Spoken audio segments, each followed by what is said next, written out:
الشيطان الرجيم بسم الله الرحمن الرحيم ربنا آتنا في الدنيا حسنة صدق الله العظيم وبلغنا رسوله النبي الكريم الأمين ونحن على ذلك لمن الشاهدين والشاكرين والمطمئنين والموقنين والحمد لله رب العالمين. حمد و ثنا کے بعد الحمدللہ ربیع الثانی کے مہینے کا آج پہلا دن ہے اور آج جمعۃ المبارک بھی ہے. تو ربیع الثانی کے مہینے کا آغاز ایک مبارک دن سے ہوا. اس سے پہلے ربیع الاول کا مہینہ تھا اور ربیع الاول امام الانبیاء کا مہینہ تھا اور ربیع الثانی امام الاولیاء کا مہینہ ہے. ربیع الاول میں حضور علیہ السلام کی پیدائش اور حضور علیہ السلام کا وصال ہے اور ربیع الثانی میں انبیاء علیہم السلام سے فیض پانے والے اور ان سے فیض پا کر اولیاء کے امام ہونے والے سیدنا غوث الورا رضی اللہ تعالیٰ عنہ کا مہینہ ہے. اسی مناسبت سے آج کے جمعۃ المبارک کے خطاب کا موضوع ہوا اولیاء کی محبت اور اولیاء کی محبت کے فوائد اور بینیفٹس.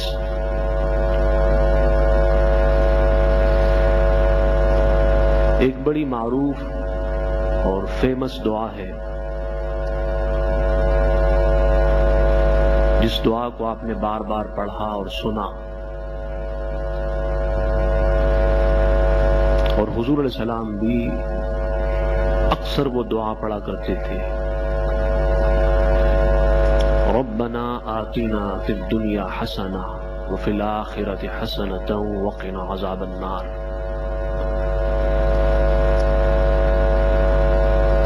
اس دعا میں ایک دعا دنیا کے لیے ہے اور ایک آخرت کے لیے. انسان مومن اللہ تعالی سے دو باتوں کا سائل ہوا اور اس نے دو باتوں کا سوال کیا. نمبر ایک اس دنیا کے لیے اور نمبر دو آخرت کے لیے اس جہاں کے لیے. اس دعا کے لیے اس جہاں کے لیے اس نے یہ دعا کی ربنا آتنا فی الدنیا حسنہ. اے اللہ ہمیں دنیا میں اس جہان میں حسنہ دے اور اچھائی دے. حسنہ کے مختلف معنی ہیں اور مختلف مفاہیم ہیں. جہاں حسنہ کے اور بہت سارے معنی ہیں تو وہاں حسنہ کا ایک معنی اللہ کی اور اللہ کے اولیاء کی محبت بھی ہے. تو معنی یہ ہوگا مولا ہمیں اس دنیا میں حسنہ اچھائی دے، یعنی اپنی محبت دے اور اپنے اولیاء اور اپنی دوستوں کی محبت دے. اللہ تعالی کی محبت سے بھی حسن آتا ہے اور اللہ تعالی کے اولیاء کی محبت سے بھی حسن آتا ہے. اللہ کی محبت سے بھی دل کو اور روح کو جمال اور بیوٹی نصیب ہوتی ہے، اور اولیاء اللہ کے دوستوں کی محبت سے بھی دل کو روح کو جمال اور بیوٹی نصیب ہوتی ہے. اور جس شخص کو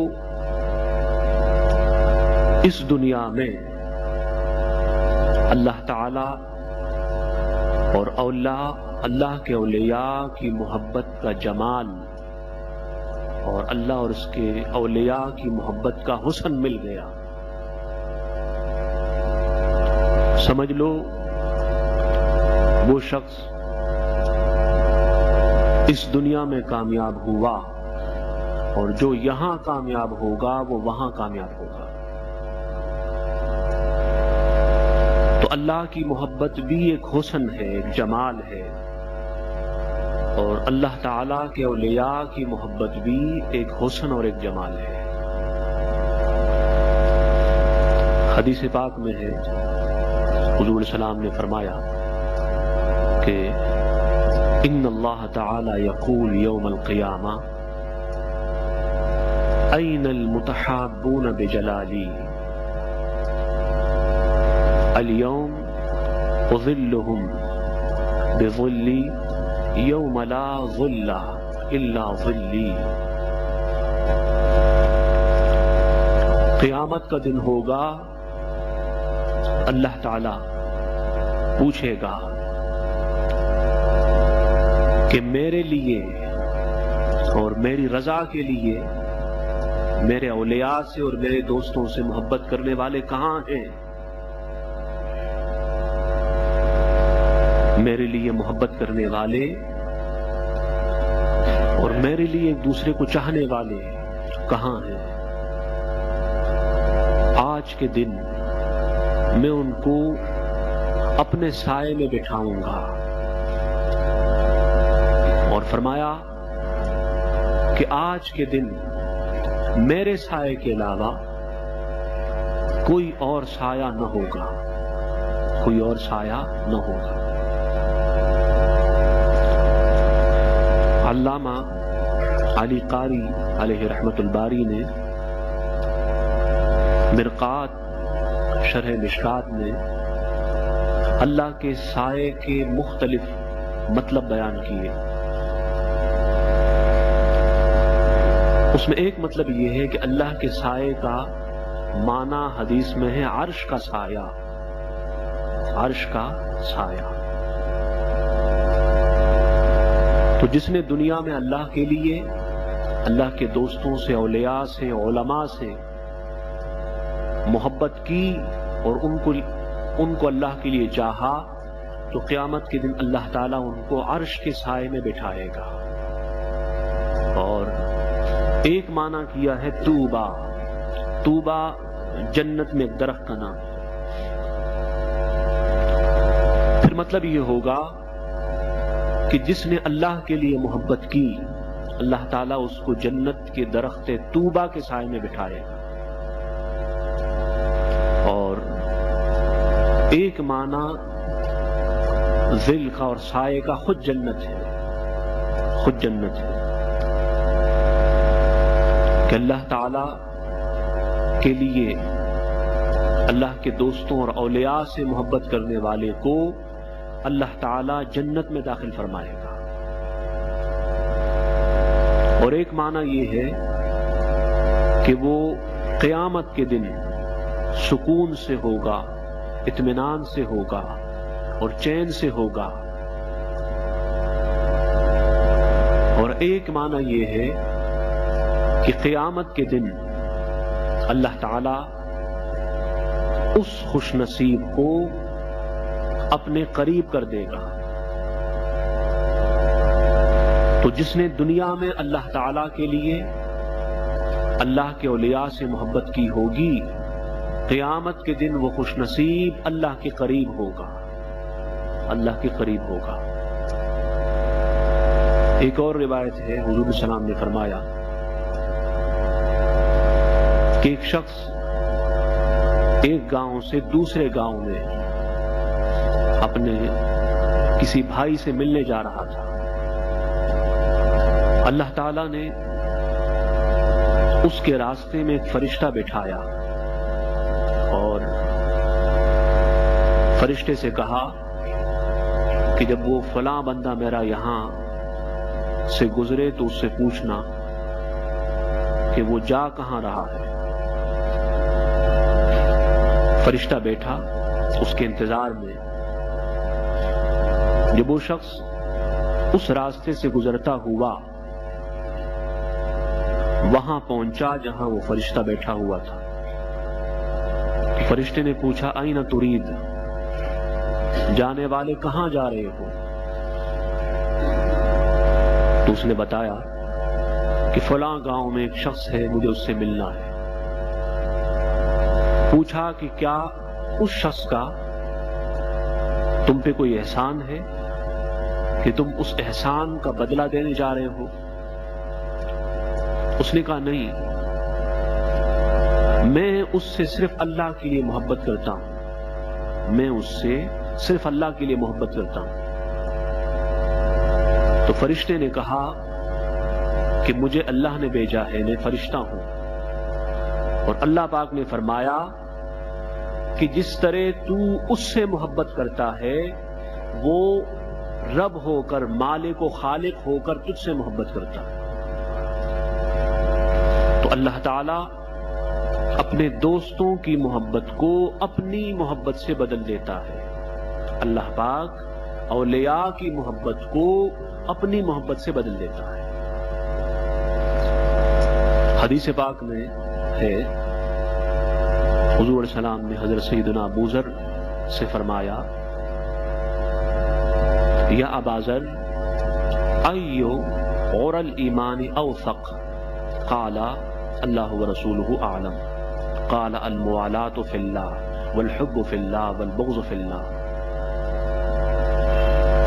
پوچھا ابو ذر یہ بتا کہ ایمان کی کون سی شاخ زیادہ مضبوط ہے، کون سی برانچ زیادہ سٹرونگ ہے ایمان کی؟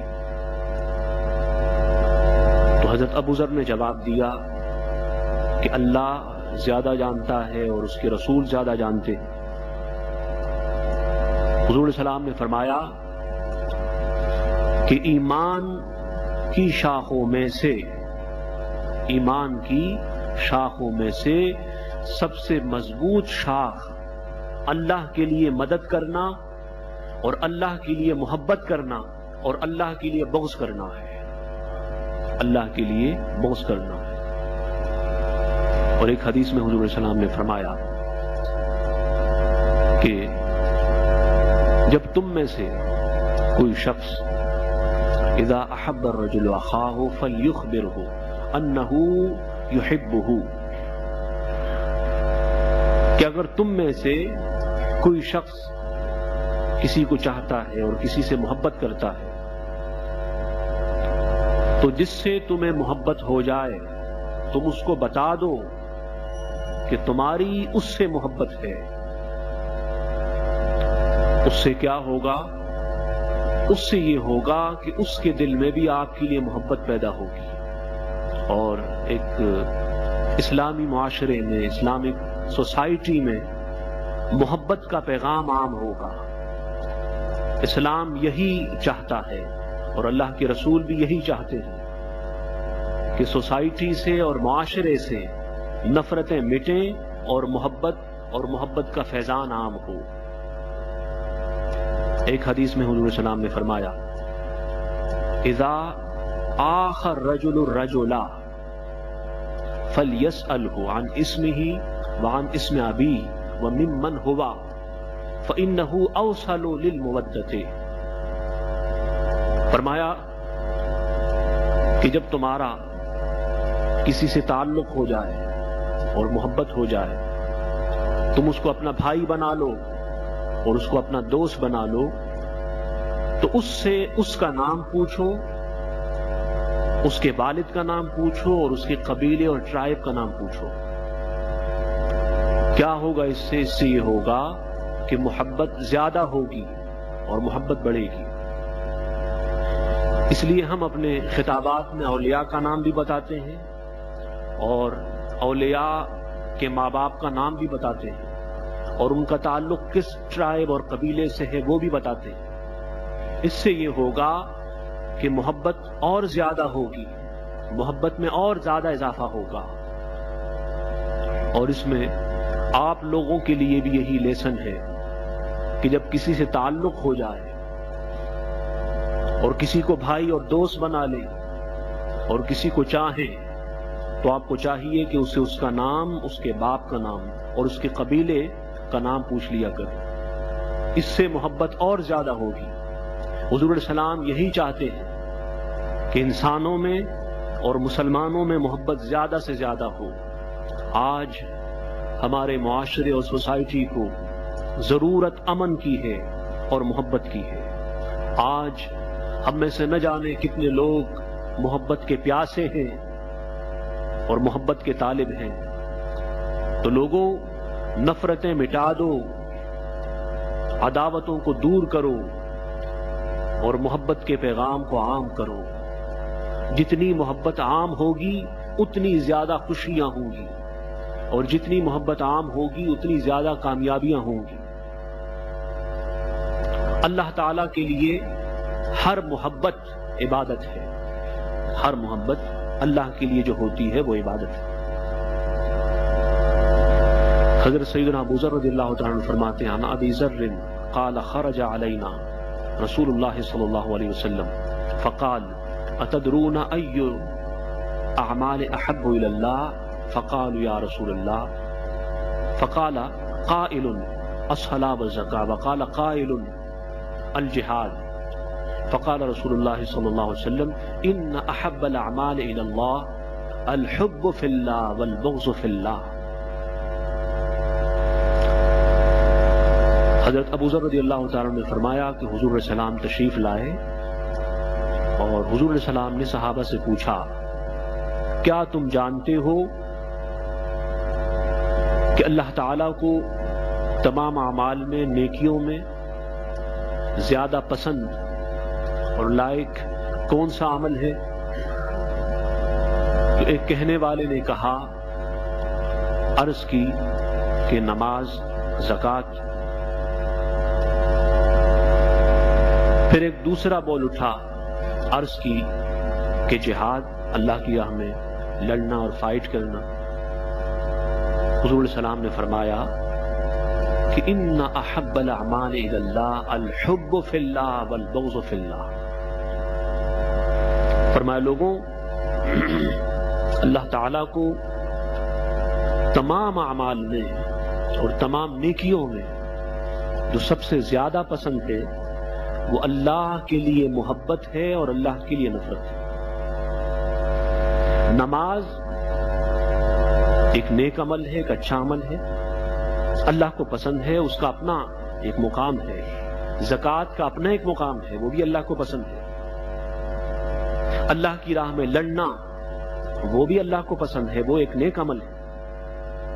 لیکن فرمایا حضور علیہ السلام نے کہ ان اعمال سے بھی بڑھ کر ایک عمل ہے، ان اعمال سے بھی بڑھ کر ایک عمل ہے وہ اللہ تعالی کے لیے محبت ہے اور اللہ کے لیے نفرت ہے۔ اللہ تعالی کے لیے کسی کو چاہنا ہے اور اللہ تعالی کے لیے کسی کو ڈس لائک کرنا ہے، ناپسند کرنا ہے۔ کئی نماز پڑھنے والے ایسے ہیں، کئی زکوٰۃ دینے والے ایسے ہیں، کئی اللہ کی راہ میں لڑنے والے اور اللہ کی راہ میں کٹ مرنے والے ایسے ہیں جن کو جہاں نماز کی فضیلت اور زکوٰۃ کی فضیلت اور اللہ کی راہ میں لڑنے کی اور کوشش کرنے کی فضیلت حاصل ہے، تو وہاں ان خوش نصیبوں کو اللہ کے لیے محبت اور اللہ کے لیے نفرت کا فیضان اور اس کا ثواب بھی حاصل ہے۔ یعنی بندہ کامل اس وقت بنتا ہے، مومن کامل اس وقت ہوتا ہے کہ جب وہ نماز اور زکوٰۃ کے ساتھ ساتھ اللہ کے لیے لوگوں کو چاہے اور اللہ کے لیے نفرت کرے، اس کی محبتیں بھی اللہ کے لیے ہوں اور اس کی چاہتیں بھی اللہ کے لیے ہوں۔ حدیث پاک میں حضور علیہ السلام نے فرمایا کہ ان فی الجنت لعمودا من یاقوت وعلیہا غرف من زبرجد۔ فرمایا جنت میں ستون ہے، پلرز یاقوت کے بنے ہوئے، اور فرمایا پھر اس میں کمرے ہیں زبرجد کے بنے ہوئے، وَلَهَا ابواب مفتحہ، اور پھر ان کمروں کے کھلے دروازے ہیں، تضیء کما یضیء کوكب الدری۔ فرمایا وہ دروازے اس طرح چمکتے ہیں اور شائن ہوتے ہیں جیسے کہ ستارہ چمکتا ہے، ستارہ چمکتا ہے اور شائن ہوتا ہے۔